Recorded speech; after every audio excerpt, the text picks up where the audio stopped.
আসন্ন লোকসভা নির্বাচনে সুষ্ঠুভাবে ভোটাধিকারদের লক্ষ্যে পশ্চিমবঙ্গ তথা মুর্শিদাবাদ আইন শৃঙ্খলা অবনতির বিরুদ্ধে প্রদেশ কংগ্রেস সভাপতি অধীর রঞ্জন চৌধুরীর নির্দেশে বহরমপুর থানায় স্মারকলিপি প্রদান করা হয়।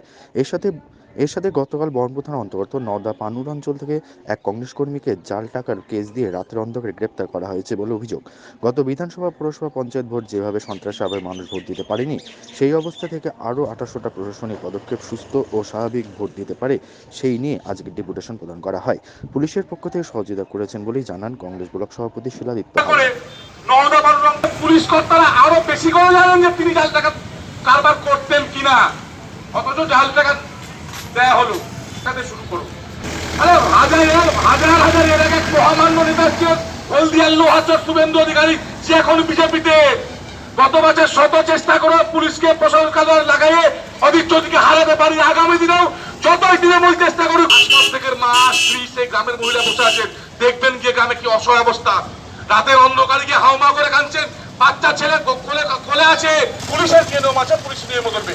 কিন্তু রাতের অন্ধকারে এভাবে আমাদের মা বোন ঘরের মেয়েদের এভাবে অত্যাচার করে গ্রেপ্তার করা কোনো বাহাদুরি। তাকে নাটক করে ধরা পড়ার জন্য নাটক করা হলো, তাকে ধরা হলো না। রাতের বেলায় পার্টি অফিসে নিয়ে কর্মী আসমত শেখ, তাকে রাতের অন্ধকারে তুলে নিয়ে গিয়ে জাল টাকার কেস দেওয়া হয়েছে। সে জাল টাকার ব্যবসা করে কি না করে সেটা তদন্ত হলো না, তাকে জাল টাকার কেস দিয়ে দেওয়া হলো। এটা আমাদের মূল দাবি। পাশাপাশি ত্রিস্তর পঞ্চায়েত নির্বাচনে মানুষ ভোটে অংশগ্রহণ করতে পারেননি।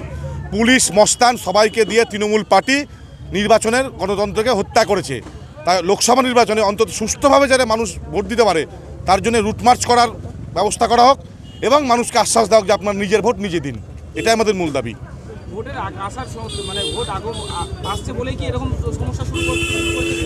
এটা নতুন কোনো ঘটনা নয়, নির্বাচন বলে কোনো ঘটনা নয়। মুর্শিদাবাদ জেলার কংগ্রেস কর্মীকে দুর্বল করার জন্যে পুলিশ প্রশাসন তৃণমূলের সহযোগিতায়, তৃণমূলের নির্দেশে সারা বছরই এরকম কংগ্রেস কর্মীদের হেনস্থা করে। আজকে ভোট এসছে, তার বেশি করে হেনস্থা করার ব্যবস্থা গ্রহণ করা হচ্ছে। এখনও পুলিশ আমাদের টিম তাদের সাথে যথেষ্ট বলেছেন, আইসি ভালো ব্যবহার করেছেন। তিনি বলেছেন যাতে এগুলো না হয় সেই বিষয়ে ব্যবস্থা গ্রহণ করবেন। অত্যন্ত ব্যবহার ভালো করেছেন তিনি, নেতৃত্বকে বলেছেন আমাদের যারা গেছিল যে নিশ্চয়ই যাতে সময় কথা বলবে, গণতন্ত্র যাতে ফিরিয়ে আনা যায়, মানুষ যাতে অংশগ্রহণ করা যায়, সেই ব্যাপারে আইসি কথা দিয়েছেন।